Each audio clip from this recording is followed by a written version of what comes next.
Hello everyone. Today we solve the coding ninja POTD problem. Okay, so सबसे पहले हम MCQ से start करते हैं. ये रहे MCQ. So MCQ में क्या कहा है? पहला MCQ है कंस्ट्रक्टर बेसिक्स. इसमें हमसे पूछा है when is the constructor of a class or structure called in C++. तो इसका आंसर है an object is created.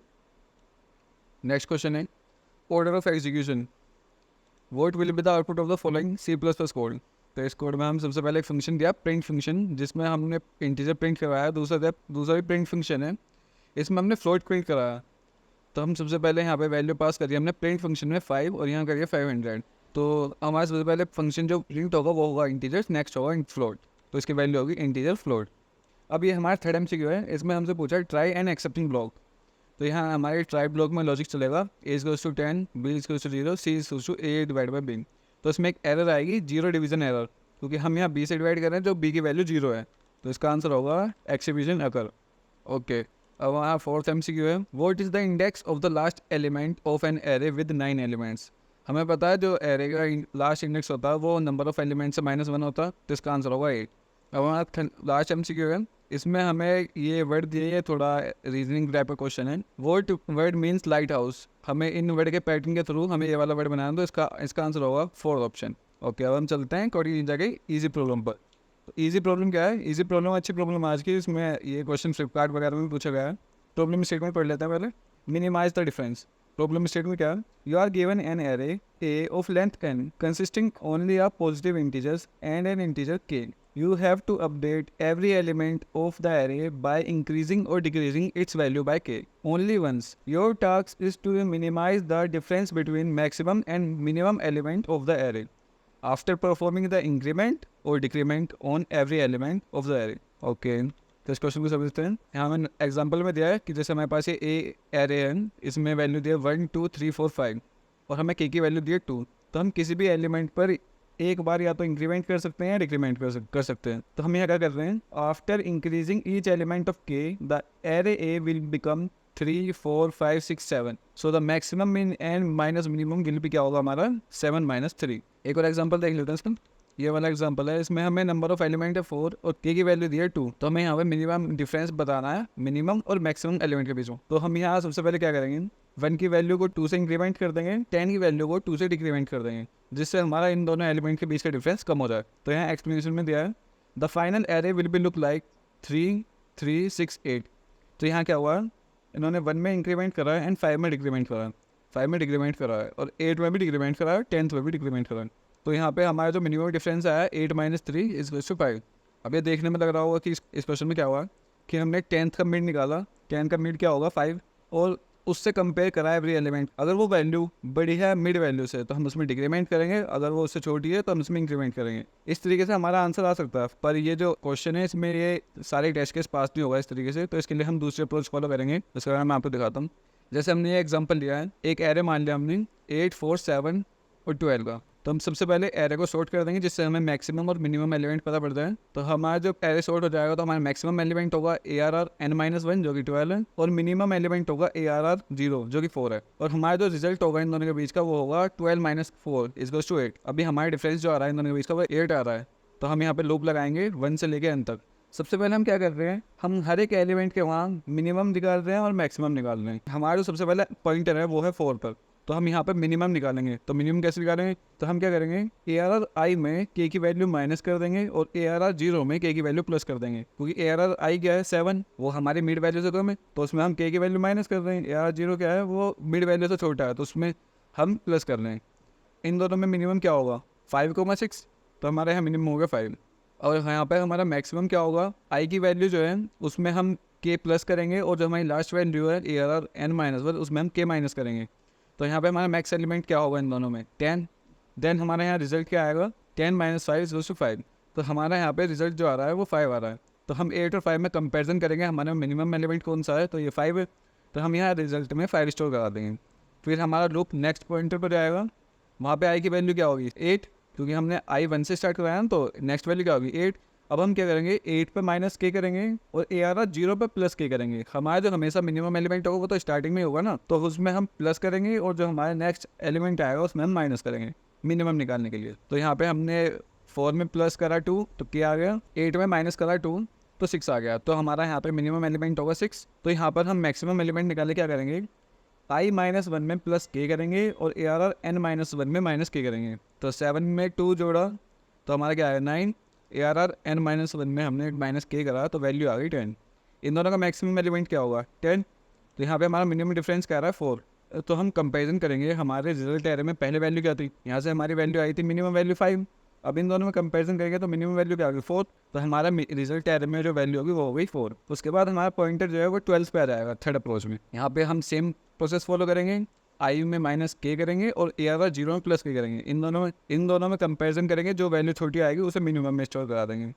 फिर हम मैक्सिमम में ऐसे करेंगे कि हम i-1 में प्लस के करेंगे, ARR-n-1 में माइनस के करेंगे। तो यहाँ दोनों वैल्यू 10 आ गई। अब इन दोनों का हम डिफरेंस निकालेंगे तो वैल्यू 4 ही आएगी। तो हमारा 4 आंसर होगा। तो इसका कोड दिखा दूँ तो यहाँ C++ का कोड है, मैं डिस्क्रिप्शन में जावा और C++ दोनों का कोड दे दूँगा। तो यहाँ सबसे पहले हमने क्या करा, एरे की वैल्यू का साइज निकाल लिया, a.size कर गई। फिर हमने चेक करा कि हमारा जो एरे की वैल्यू है वो अगर छोटी है 0 से तो हम रिटर्न -1 कर देंगे, क्योंकि आगे तो हम आइटरेट कर ही नहीं सकते। उसके बाद हमने यहाँ STL यूज़ करा, सॉर्ट STL। इसके थ्रू हमने एरे को सॉर्ट कर दिया। फिर हमने यहाँ 3 वेरिएबल लिए हैं, मिनी, मैक्सी और रेव, रिजल्ट के नाम से। सबसे पहले हम रिजल्ट कैलकुलेट कर लेंगे, ARR-n-1 -0 करके लूप लगा दे वो आइटरेट करने के लिए, आई जिसकी वैल्यू 1 से n तक चलेगी। सबसे पहले हम चेक कर रहे हैं कि हमारी जो ARR i की वैल्यू है, जो हम डिफरेंस करने वाले हैं k की वैल्यू का, उससे बड़ी है नहीं है। क्योंकि अगर वो उससे छोटी होगी तो हम उसमें डिफरेंस करेंगे तो मिनिमम और मैक्सिमम नहीं निकल सकता।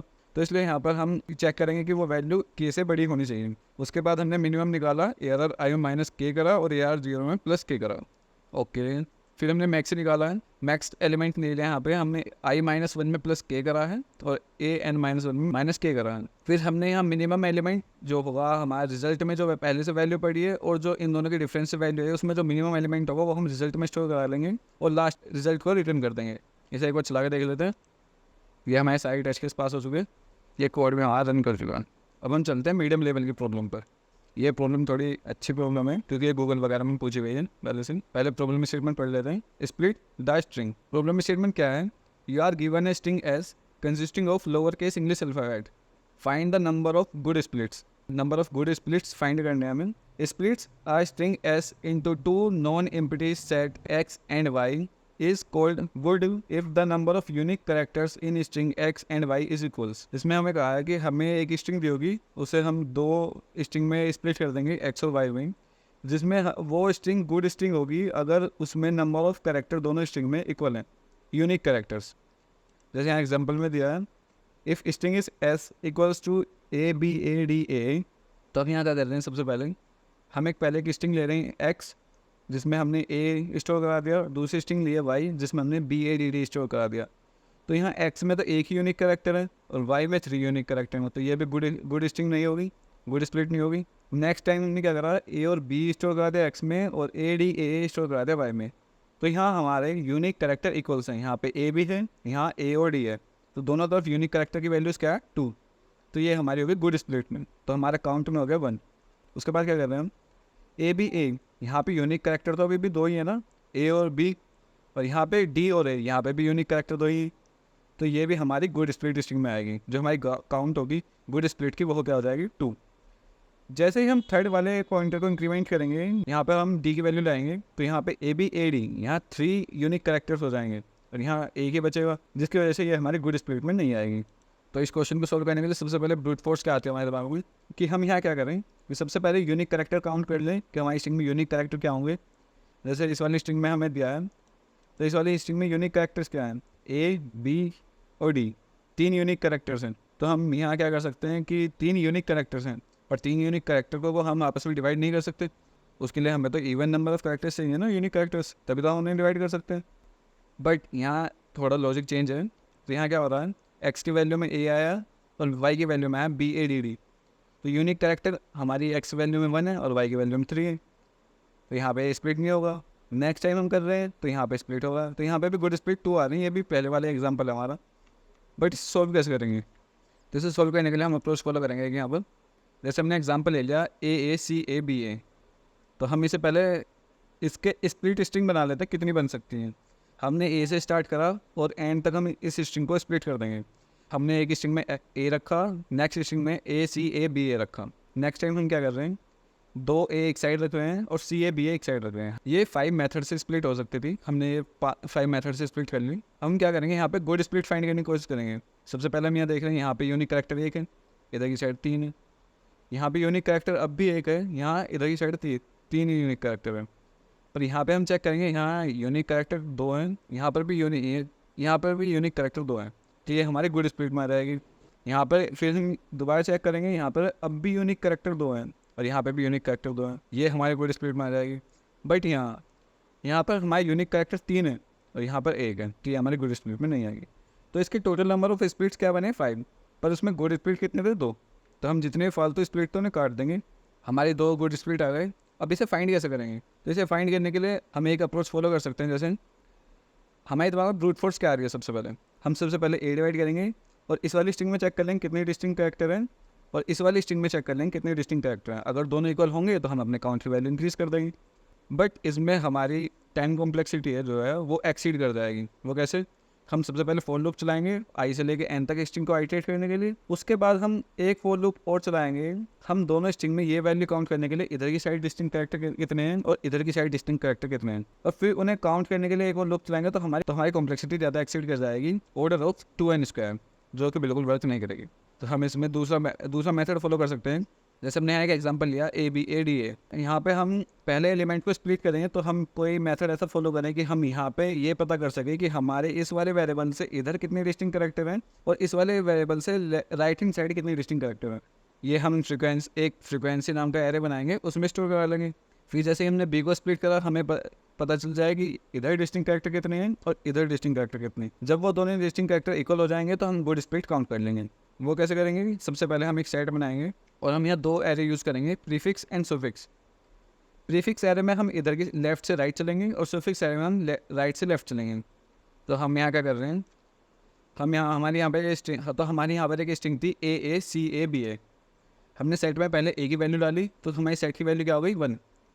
फिर हमने क्या करा, सेट में दोबारा ए की वैल्यू डाली, तो हमारे सेट में तो डुप्लीकेट वैल्यू स्टोर होती नहीं, तो हमारे सेट का साइज़ अब भी क्या होगा 1 ही होगा। फिर हम क्या कर रहे हैं, सेट में सी डाला, तो सी हमारे डिस्टिंक्ट एलिमेंट है, तो सेट का साइज़ इंक्रीज़ हो जाएगा, तो यहाँ पे सेट की वैल्यू कर रहा है 2। फिर हमने सेट में ए की वैल्यू डाली जो कि हमारी पहले से स्टोर है, तो सेट का तो साइज़ इंक्रीज़ होगा नहीं, तो हमारी वैल्यू क्या रहेगी 2। तो हम सेट में बी स्टोर कराएंगे जो कि ये डिस्टिंक्ट एलिमेंट है, तो इसकी वैल्यू क्या होगी यहाँ पे 3। फिर हम सेट में ए स्टोर कराएंगे जिसकी वैल्यू सेट में पहले से स्टोर है, तो यहाँ पे हमारा काउंट इंक्रीज़ नहीं होगा। ये जो प्रीफिक्स है ये हमें बताया कि हमारे इस वाले इंडेक्स तक जो डिस्टिंक्ट एलिमेंट है उसकी वैल्यू है 1, इस वाले इंडेक्स तक जो डिस्टिंक्ट एलिमेंट है उसकी भी वैल्यू है 1, इस वाले इंडेक्स तक जो डिस्टिंक्ट एलिमेंट है उसकी वैल्यू है 2। बट हमें लेफ्ट हैंड साइड के डिस्टिंक्ट एलिमेंट की तो पता पड़ गई, हमें राइट हैंड साइड के डिस्टिंक्ट एलिमेंट भी तो चाहिए ना। उसके लिए हम यूज़ करेंगे सुफिक्स एरे का। तो हम लेफ्ट हैंड साइड से स्ट्रिंग को आइटरेट करेंगे। हमने सबसे पहले सेट को इम्प्ली कर दिया, उसके बाद हमने ए की वैल्यू डाली सेट में ए की वैल्यू डालेंगे तो सेट का साइज़ हो जाएगा 1। फिर हम सेट में बी की वैल्यू डालेंगे जिससे सेट का साइज़ हो जाएगा 2, क्योंकि ए और बी डिस्टिंक्ट एलिमेंट है। फिर हम दोबारा ए की वैल्यू डालेंगे सेट में, तो सेट का साइज़ तो इंक्रीज़ होगा नहीं क्योंकि उसमें पहले से ए एलिमेंट पड़ा है, तो इसका साइज़ होगा 2। फिर हम सेट में सी एलिमेंट डालेंगे तो सेट का साइज़ इंक्रीज़ हो जाएगा 3। फिर उसके बाद ये 2 एलिमेंट है ए, इनकी वैल्यू पहले से सेट में है, तो सेट का साइज़ इंक्रीज़ नहीं होगा, 3 रह जाएगा। तो हमें इन दोनों एरे की मदद से क्या पता चल रहा है कि इस वाले इंडेक्स तक लेफ्ट हैंड साइड पे तो एक डिस्टिंक्ट एलिमेंट है, इस वाले इंडेक्स पर राइट हैंड साइड पे 3 डिस्टिंक्ट एलिमेंट है। तो हम यहाँ पे कैसे गुड स्प्लिट फाइंड करेंगे, हम ये चेक करेंगे प्रीफिक्स एरे के आई इंडेक्स पे जो डिस्टिंक्ट एलिमेंट की वैल्यू है वो सुफिक्स एरे के आई प्लस इंडेक्स पर अगर सेम है तो हमारी डिस्टिंक्ट एलिमेंट गुड स्प्लिट होगा। वो यहाँ पे कैसे चेक करेंगे, हमारे प्रीफिक्स एरे के आई इंडेक्स पर जो डिस्टिंक्ट एलिमेंट की वैल्यू है अगर वो हमारे सुफिक्स एरे के i+1 इंडेक्स पर सेम है तो वो हमारे गुड स्प्लिट में काउंट होगा। ऐसे यहाँ पे हमारे इस वाले इंडेक्स पर डिस्टिंक्ट एलिमेंट की वैल्यू है 2, तो हमारे सुफिक्स एरे में i+1 इंडेक्स पर भी डिस्टिंक्ट एलिमेंट की वैल्यू है 2, तो ये हमारा गुड स्प्लिट में फाइंड आउट होगा। तो इसका कोड देख लेते हैं एक बार। तो इसके कोड में हमने क्या करा, सबसे पहले हमने स्ट्रिंग की लेंथ निकाली है s.length करके। फिर हमने 2 वेक्टर बनाए हैं prefix and suffix n size के, और हमने सभी एलिमेंट की फ्रीक्वेंसी को स्टोर कराने के लिए वहाँ हम सेट यूज़ कर रहे थे, यहाँ हम फ्रीक्वेंसी वेक्टर यूज़ कर लेंगे। हमारे पास टोटल नंबर ऑफ कैरेक्टर्स कितने हैं ABCD में 26 है, तो हम सबकी फ्रीक्वेंसी फ़िलहाल 0 रख देंगे। हम सबसे पहले क्या कर रहे हैं, काउंट की वैल्यू को 0 से इंक्रीमेंट करा दिया, int C H is to S I string of I minus K. String का जो पहला एलिमेंट है उसमें माइनस ए करा जिससे वो इंटीजर में बदल जाएगा और हम फ्रीक्वेंसी वेक्टर में उस इंटीजर वैल्यू की फ्रीक्वेंसी को एक इंक्रीज कर देंगे प्लस प्लस। तो चेक करेंगे अगर वो फ्रीक्वेंसी की वैल्यू 1 है, काउंट में 1 कर देंगे जो हमारी वैल्यू स्टोर हो जाएगी प्रीफिक्स एरे में। ओके, नेक्स्ट टाइम क्या होगा, नेक्स्ट टाइम दोबारा ए आएगा जिसकी वैल्यू हम फ्रीक्वेंसी दोबारा इंक्रीज कर देंगे, जिस फ्रीक्वेंसी की वैल्यू हो जाएगी 2 जो कि 1 के इक्वल नहीं है, तो हम काउंट में इंक्रीमेंट नहीं करेंगे और प्रीफिक्स एरे में काउंट 1 की वैल्यू स्टोर करा देंगे। ऐसे करके हम सफिक्स एरे बना लेंगे। उसके बाद हम क्या करेंगे, फ्रीक्वेंसी वेक्टर को हम रीसेट कर देंगे दोबारा और काउंट की वैल्यू को भी 0 सेट कर देंगे। अब हम यहाँ पर सफिक्स एरे बनाएंगे। जो हमारा लूप स्टार्ट होगा वो n-1 से स्टार्ट होगा, 0 तक चलेगा। इसमें भी हमने सेम प्रोसेस फॉलो करा है, इंडेक्स की वैल्यू निकाली है एस आई माइनस के करेगा, फिर उसकी फ्रीक्वेंसी में इंक्रीमेंट करा है। अगर उसकी वैल्यू इक्वल टू है 1 के तो हम काउंट के इंक्रीमेंट कर देंगे और सफिक्स एरे में स्टोर करा देंगे। अब हमारा आता है मेन लॉजिक स्प्लिट्स वाला। यहाँ पे हम चेक करेंगे हमारे प्रीफिक्स एरे के आई की वैल्यू अगर इक्वल्स टू है सफिक्स एरे के i + 1 के, तो हम स्प्लिट की वैल्यू इंक्रीज करा देंगे। तो हमने यहाँ पे फॉर लूप की मदद से एरे को आइटरेट करा। प्रीफिक्स एरे की आई की वैल्यू अगर हमारे सफिक्स एरे के i + 1 के इक्वल है तो हम स्प्लिट में इंक्रीज कर देंगे और जो हमारी स्प्लिट्स में वैल्यू आएगी उसे रिटर्न करा देंगे।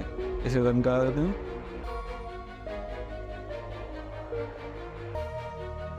तो ये हमारा कोड सक्सेसफुली चल चुका है। Okay, thank you, bye bye.